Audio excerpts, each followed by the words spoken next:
Okay, how's it, guys? We are going to be doing a little something called Balls and Banter Beyond the Banter. So basically, it's going to be my opinions, just what I see in terms of what's going on with sports, just a little something which isn't interrupting, and I don't need to chat to the boys and interrupt and all those things. But it's honestly just my takes as a pure sports fan and how I'm seeing different sports and all of that. And I think it allows me to go into all sorts of different kind of sports. So be it the F1 that's about to start, who I think is going to win. I think McLaren and them boys are going to do it again for starters, but something along those lines, football, Man United propaganda, you know the vibes. But where I'm going to start is actually the SA20 final. So yesterday, went to the game Sunrisers Eastern Cape versus Paul Royals. Sunrisers Eastern Cape obviously won. Kyle Verreina played a pretty valiant innings, but it just wasn't enough. So with the SA20 final, I have conflicting feelings just about the actual game, the actual tournament. I think it has obviously deteriorated our test cricketing side. Just deteriorated is probably not the right word, but it has hindered our international team just in terms of us playing less cricket. So obviously it is going to come at that cost. But at the same time, I think it has given us exposure into young and upcoming stars. Look at your Luandre Pretoriuses, look at your Lutosi Pamlas who have come along, your Gerald Gutierrez, all of those kind of gents. But in terms of the actual final, I actually think Pretoria Capitals, the 012, is actually going to get it this time. I won't even lie. I don't even like Pretoria that much. And one of the camera guys behind the camera are actually laughing right now, but it is what it is. I actually think they will win it. I think they've been the most consistent outfit in the tournament. And I think I think Sunrise Eastern Cape are almost a prisoner of their own success, winning the first two editions of the SA20, losing, not winning it last year when MI Cape Town won it, and I think it is going to be a new name on the actual trophy. Yeah, that's where I'm gonna leave it at with that. Moving on to the actual UFC fights, we've got UFC happening this weekend. We've got the new Paramount deal that's actually going on, no more pay-per-view. Dana White is promoting it as the next best thing since sliced bread. We've got Paddy the Batty Pimblett, Scouser lad, fighting Justin the Highlight Gaethje. I think it was definitely not the right fight. Even though Arman Sarukian had the back injury, I think he definitely should have been fighting for the belt, especially since Ilya Topuria is not going to be fighting for at least the first half of the year. It seems like those are the conversations that are going around. But nonetheless, we're over here with the interim title fight, Paddy the Batty Pimblett versus Justin Gaethje. To start off, my prediction, I think Paddy the Batty is going to win it. It's probably going to be by submission. But I just think there's a channel on YouTube called The Fighting Business, and he was actually just discussing and actually saying that UFC is now showing its true colors, especially in terms of it being a perfect storm, in terms of it being timing and hype, more so being the people who fight for the belts instead of the actual rankings. If we look at what Arman Tsarukyan has been doing since his fight with Charles Oliveira, when he did that crazy ass axe kick, and then obviously beat Dan Hooker, he's been the guy who's been needing to fight for the belt.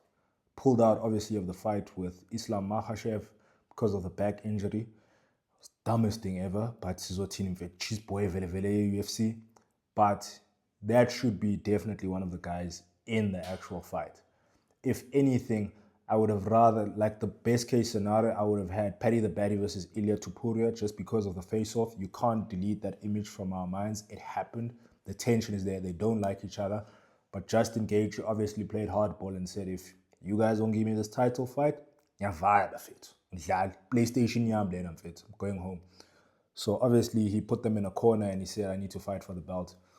But I just think in terms of the card, obviously, I think Paddy the Batty is actually not just the hype. I think that boy has substance right now. And like he says, welcome to the house party. So he's definitely going to do something. Then we've got obviously Sugar Sean O'Malley versus Son Yadong. And he said, I'm going to stiffen Yadong. Kind of crazy to say that, but neither here nor there. Sean O'Malley, the best thing that's happened is obviously Marab losing his belt to Piotr Jan. So with that, obviously now he has another path to the actual championship. And I think he beats Song, but it's probably the best thing that's happened for his career. But in terms of actually beating Piotr Jan, that guy is an absolute killer. When I saw that fight against Marab, that is one of the best technical fights I've ever seen. And I'm not saying I'm a fighter or anything. I've tried to train. But just watching that in terms of just how strategic he was in terms of his actual kickboxing, how he was with his defensive wrestling. Also, when he got a couple of takedowns, like we know Piotr Jan usually does the whole push and trip in terms of actually getting his takedowns, but just how he was actually getting takedowns was hella crazy. And you could actually see that it seemed like a world champion who just went through a bit of a dip in terms of his performances, but he's actually showing right now that he's one of the best fighters in the world, not just in that division. Like they say, people have different opinions on pound for pound, but if we look at it pound for pound, that bro is on another level. So I can't even cap. Jumping on to some URC, we've got the hottest South African team at the moment, the Stormers, absolutely killing it in the URC. You look at that backline, Sasha Feinberg, Ngomezulu, SFM. We don't listen to Kaya FM, we listen to SFM. He's just continuing where he came from. I think in the previous Champions Cup, he won Player of the Match. He's obviously been nominated for SA Young Player of the Year. You look at how he was cooking in 2025, and it seems like in 2026, he's just saying, I'm still here. I'm him. I'm that guy. And you look at the fly half options we have right now, it seems like he's saying, this is my time right now. Andre Pollard, you're not getting this jersey back. Manny Libok, you can play player 23, Aris Bro. And Manny Libok is absolutely crazy. Andre Pollard, that man, I think, has ice for breakfast because of how clutch he is. So it shows how well Sasha Feinberg is actually playing right now. But you look at the guys, Damian Willemse is cooking as well. You look at Ben Jason Dixon, as they call him, Universal Soldier Ange, 440, how he's playing. Malherbe and them still need to come back. There's even a young boy, Imad Khan. Listen to that name, Imad Khan. Think he's going to be a big thing for the box. If I say in the next 2 to 3 years, a scrum off that's going to challenge for that jersey, no Grant Williams, that's the guy. But you look at that whole team, it's stacked. Evan Ruiz can't get a buck cap, but he's cooking for those guys. But the chat is obviously Stormers versus Sharks. Big game. Very important, especially for the Sharks who haven't been performing too great this season. Unfortunately, my team, or Khaebe as they call him.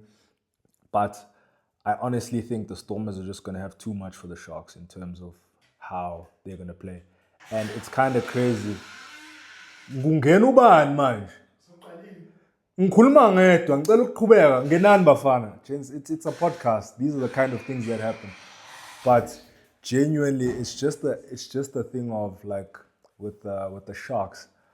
I think as much as it's stacked and it's a bunch of all stars, Stormers are just a clutch team. Jod Dobson's got a good thing going. I think they might win their second URC title.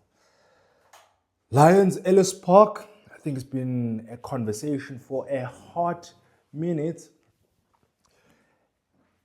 The deterioration of Ellis Park I'll wait for this, is kind of sad just because of how iconic the stadium is.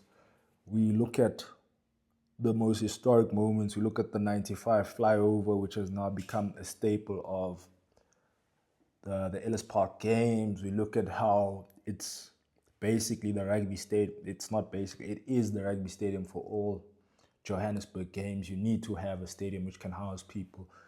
Look at the iconic fixtures, 2013, 2014 All Blacks game, which were super tight. I don't want to chat about the 2015 one because I got absolutely smoked. But those two games stand out to me, especially since the 2014 one was the first Springboks game I went to. But when you just look at the surrounding areas and how it's deteriorated, even though they've tried to revive the greater inner CBD, like people don't necessarily feel the most comfortable. And you see how the city of Joburg is actually working in terms of how to improve the transport. You can go with the railway, it's affordable. You go back to Park Station, and then you can catch a train to go wherever you want to go in the Joburg region. So you catch a Prasa or a Gautrain train back to Rosebank if you feel a little bit more comfortable, just making an example. Like it's a very, very iconic stadium, and the Lions are the pride of Jersey, and that's a team that represents us. I'm a Sharks fan, but because I stay in Gauteng, I'm also a Lions fan by default. I feel like it we not only need to try to rehabilitate the city, but we have an obligation to rehabilitate the city.